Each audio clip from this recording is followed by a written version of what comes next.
Selamat pagi teman-teman Trinity Community yang ada di rumah dan dimanapun kalian berada. Bersyukur hari ini Tuhan sungguh sangat luar biasa baik buat kita semua. Karena hari ini pun kita masih diberikan kasih, masih diberikan nafas, dan masih diberikan kesempatan untuk beribadah pada hari ini. Baik, sebelum kita memulai ibadah kita pada hari ini, mari kita sama-sama mengambil sikap teduh untuk kita bersaat teduh bersama mengundang Tuhan hadir dalam ibadah kita.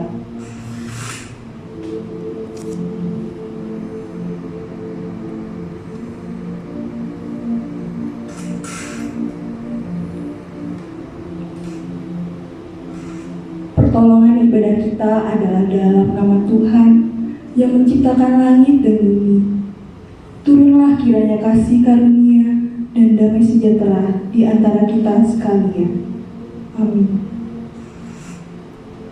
Sekaranglah waktunya bagi Tuhan, dan sekaranglah waktunya bagi kita, anak-anaknya, untuk menyatakan kasih, menyatakan kemuliaan, menyatakan keselamatan, puji dan hormat bagi Tuhan. Mari kita sama-sama angkat suara kita pujikan, tiba saatnya.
Bapa Tuhan yang Maha Berkuasa, kami sungguh sangat bersyukur buat hari ini.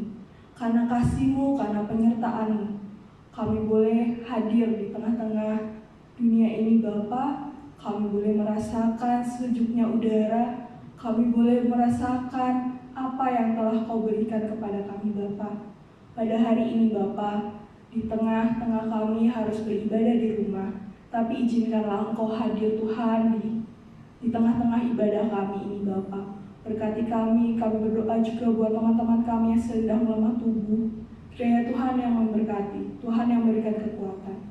Terima kasih Tuhan Yesus, kami akan mulai ibadah ini. Hanya dalam nama-Mu kami berdoa mengucap syukur. Haleluya, amin. Nats pembimbing kita pada hari ini diambil dari 1 Korintus 2 ayat 9. Tetapi seperti ada tertulis, apa yang tidak pernah dilihat oleh mata, dan tidak pernah didengar oleh telinga, dan yang tidak pernah timbul di dalam hati manusia, semuanya disediakan Allah untuk mereka yang mengasihi Dia. Mari bersama-sama dengan seluruh umat percaya Tuhan, Kita mengikrarkan pengakuan iman kita, pengakuan iman rasuli.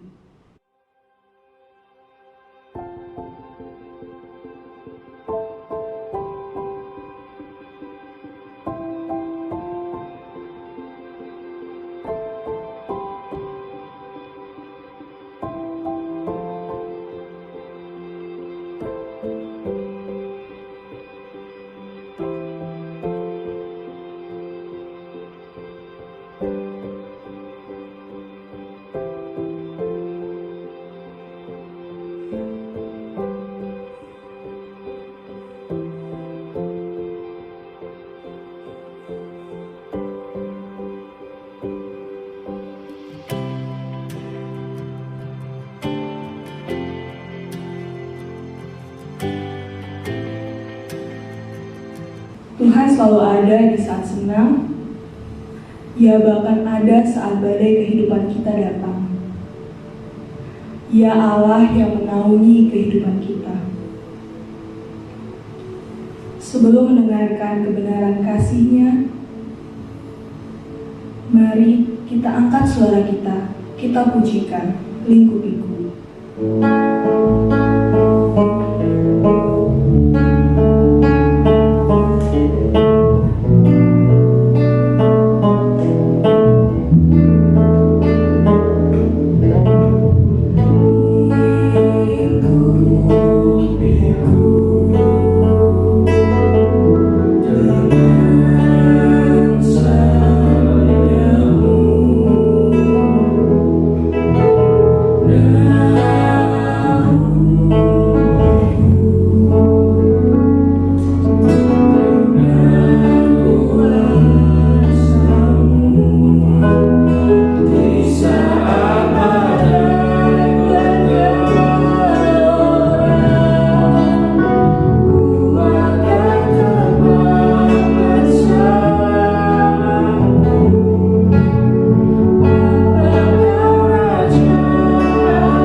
mendengarkan firman Tuhan, kita berdoa terlebih dahulu. Bapa di dalam surga, kami bersyukur untuk hari baru yang Tuhan berikan kepada setiap kami, untuk kesempatan kembali kami boleh beribadah bersama-sama. Sekalipun kami masih di dalam keadaan di mana kami belum bisa berkumpul bersama-sama, tetapi biarlah ya Tuhan, di dalam waktu yang bersamaan ini kami boleh sama-sama datang ke hadirat Tuhan. Kami boleh sama-sama mempersiapkan hati kami untuk kami boleh diisi dan diperbaharui oleh kebenaran firman-Mu. Berkati setiap kami ya Tuhan, di dalam nama Tuhan Yesus Kristus kami berdoa. Amin. Hari ini bersama-sama kita akan merenungkan satu bagian firman Tuhan yang terambil dari Imamat 6 ayat yang ke-10. Saya akan membaca untuk kita sekalian. Imam haruslah mengenakan pakaian lengannya dan mengenakan celana lenan untuk menutup auratnya. Lalu ia harus mengangkat abu yang ada di atas mezbah sesudah korban bakaran habis dimakan api, dan haruslah ia membuangnya di samping mezbah. Teman-teman yang dikasihi oleh Tuhan, para imam mempunyai tugas, yaitu mempersembahkan kurban bakaran dan memastikan api mezbah tidak padam selama 24 jam. Dan setelah semuanya habis terbakar, abunya pun harus dibuang di tempat yang benar, dibuang di tempat yang tepat. Selain para imam ini bertugas untuk mempersembahkan kurban bakaran dari para umat, mereka juga harus mempersembahkan korban mereka sendiri sebagai ucapan syukur mereka karena Allah telah memanggil dan menguduskan serta melayakan setiap mereka untuk melayani Allah. Tetapi bedanya, jika persembahan korban itu dari umat, para imam ini boleh mengambil bagian, boleh turut memakannya. Tetapi jika korban bakaran itu adalah yang dipersembahkan oleh mereka sendiri, maka mereka tidak boleh ambil bagian. Sepenuhnya, seutuhnya harus dipersembahkan kepada Allah. Dan teman-teman yang dikasihi oleh Tuhan, tugas mereka bukan hanya memastikan api bakaran tetap menyala selama 24 jam. Mereka tidak hanya sekedar memastikan hal itu, tetapi mereka juga harus memperhatikan akan pakaian mereka. Di dalam ayat yang kita baca tadi, dikatakan mereka harus mengenakan pakaian lenan. Mereka harus mengenakan celana lenan untuk menutup auratnya. Dan di dalam Keluaran 20 ayat yang ke-26 teman-teman dikatakan, juga jangan engkau naik tangga ke atas mezbahku supaya auratmu jangan kelihatan. Teman-teman yang dikasihi oleh Tuhan, di dalam Keluaran maupun di dalam Imamat, Allah ingin mengajarkan kepada orang-orang Israel di mana saat mereka beribadah, mereka harus dengan sikap yang benar. Di dalam Perjanjian Lama banyak dituliskan bahwa Allah meminta secara detail pakaian dan sikap para imam ketika mereka mempersembahkan korban bakaran. Ketika mereka menghadap kepada Allah, ketika mereka beribadah, ini menunjukkan bahwa Allah itu tidak sembarangan. Allah itu adalah Allah yang Maha Kudus, Allah yang suci. Dan hari ini teman-teman kita bersyukur. Kenapa kita bersyukur? Karena kita tidak perlu lagi mengikuti ritual-ritual seperti yang di atas tadi di dalam peribadahan kita. Karena semuanya itu sudah digenapi di dalam Tuhan Yesus Kristus. Dialah kurban yang sempurna dan pengorbanannya adalah satu kali untuk selama-lamanya. Tetapi teman-teman, sekalipun ritual-ritual tadi tidak kita lakukan, kita harus tetap memperhatikan sikap dan juga cara kita beribadah. Di dalam ayat yang ke-10 sampai ayat yang ke-11, para imam harus menjalankan tugas-tugasnya dalam keadaan menghormati Allah. Dan ada aturan juga mengenai pakaian yang harus mereka pakai. Semua dilakukan karena Allah itu adalah Allah yang kudus. Di dalam Perjanjian Lama kita melihat tidak ada perbedaan antara jiwa dan tubuh. Dan menurut Lose memang benar, karena ketika kita beribadah itu kita berbicara tentang keseluruhan hidup kita, bukan hanya hati tetapi juga tubuh, di mana semua itu diciptakan oleh Tuhan adalah baik. Nah teman-teman, waktu pertama kali kita menjalankan ibadah online, ibadah di rumah, Selisa sempat kirim gitu ya aturan-aturan di dalam kita menjalankan ibadah di rumah, di dalam kita menjalankan ibadah online. Salah satunya adalah persiapkan diri dengan baik, pakailah baju yang rapi, baju yang sopan, siapkanlah ruangan di mana kalian bisa beribadah, baik itu sendiri maupun bersama dengan keluarga. Lalu teman-teman mulailah muncul beberapa pertanyaan. Kenapa sih kita ibadah di rumah kok harus pakai baju yang rapi? Kenapa sih? Kan Tuhan gak lihat penampilan kita, Tuhan lihat hati kita ketika kita itu beribadah sama Tuhan. Buat apa? Nah, hari Kamis yang lalu di dalam persekutuan doa pemuda, juga ternyata membahas akan hal ini. Menarik. Jawabannya ada tiga, ya. Ada tiga golongan. Kelompok yang pertama, golongan yang pertama ini mengatakan ya yang utama itu di dalam kita beribadah itu sikap. Kita harus mandi, kita harus pakai baju yang rapi, kita harus dandan, kita harus mempersiapkan segala sesuatunya. Baru setelah itu kita bisa siap, hati kita ini bisa siap untuk beribadah. Jadi menurut kelompok yang pertama ini sikap yang paling duluan. Berbeda dengan kelompok yang kedua. Kelompok yang kedua mengatakan hati dong, hati yang harus pertama. Percuma kita mandi, percuma kita pakai baju rapi, dandan, dan semuanya kita udah siapkan, tetapi hati kita nggak siap untuk beribadah. Percuma. Dan bahkan ada yang mengatakan kita sering kali ke gereja itu karena standar orang lain, karena takut orang lain menilai kita. Loh, kok kayak gitu sih ke gereja, ya? Tapi Tuhan itu kan nggak punya standar untuk kita datang sama Tuhan. Jadi hatilah yang paling pertama yang harus kita lakukan. Dan kelompok yang terakhir, ya, dia mengatakan bahwa sikap dan hati itu harus selaras. Kalau kita di gereja bisa rapi, kita bisa memberikan yang terbaik, kok di rumah enggak? Kamu munafik dong, kita munafik dong. Dan ada yang mengatakan bahwa apa yang nampak dari luar itulah yang timbul dari dalam hati. Dan teman-teman, Rosalisa sangat setuju, ya. Kali ini Rosalisa berpihak, ya, setuju dengan kelompok yang terakhir, ya, di mana hati dan sikap itu harus selaras. Kenapa? Karena apa yang terpancar dari luar itu memang benar-benar adalah dari hati kita. Kita harus ingat, Allah adalah sahabat kita, tetapi Dia juga adalah Tuhan kita. Tuhan artinya Dia adalah Tuhan, Dia adalah Lord, dan dapat disetarakan dengan Raja. Yakinkah kita menghadap Raja dengan penampilan, dengan kondisi yang sembarangan? Bagaimana kita memandang Allah kita akan tercermin dari dalam diri kita.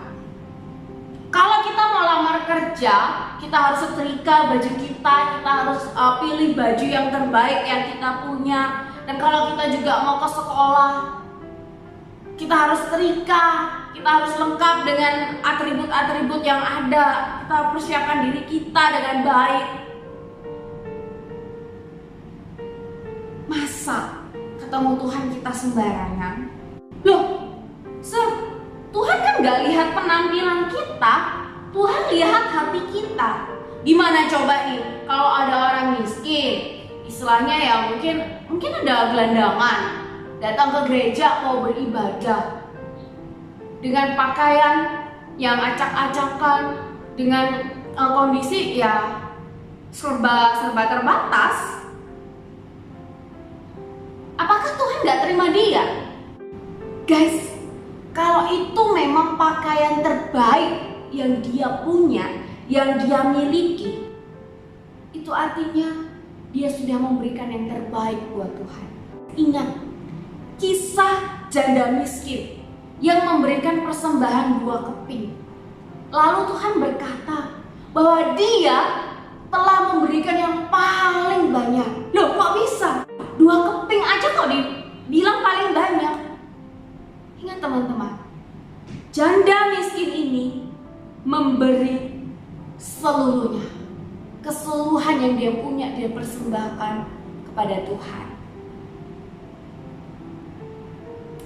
Jadi teman-teman, kalau kita masih punya yang terbaik, yang masih bisa kita pakai, yang masih kita berikanlah, pakailah itu untuk Tuhan, agar Tuhan dimuliakan di dalam kehidupan setiap kita.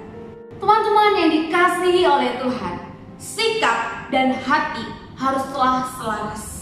Amsal berkata, hati kita mencerminkan sikap atau perbuatan kita. Dan di dalam Amsal yang keempat ayat yang ke-23 dikatakan, jagalah hatimu dengan segala kewaspadaan, karena disitulah terpancar kehidupan. Kiranya firman Tuhan hari ini menolong setiap kita untuk kita bisa memberikan yang terbaik yang kita punya untuk Tuhan. Mari kita tundukkan kepala, kita berdoa. Bapa di dalam surga, terima kasih untuk karya keselamatan yang Tuhan berikan, yang Tuhan kerjakan di dalam kehidupan setiap kami. Sehingga kami boleh menikmati akan persekutuan dengan-Mu. Dan kami bersyukur Tuhan, jika hari ini kami boleh mendengarkan firman-Mu yang boleh mengingatkan akan setiap kami bagaimana seharusnya hati kami melimpah dengan syukur ketika kami datang kepadamu. Dan biarlah setiap kami ya Tuhan boleh memberikan yang terbaik dari apa yang kami miliki, supaya Tuhan sendiri boleh dipermuliakan di dalam kehidupan setiap kami. Berkati setiap kami ya Tuhan. Ini doa kami. Di dalam nama Tuhan Yesus kami berdoa. Amin. Firman Tuhan yang sungguh memberkati. Biarlah firman Tuhan ini menjadi sukacita bagi kita yang mendengarkan dan yang melakukan. Ibadah kita telah selesai, mari kita pujikan sungai sukacita.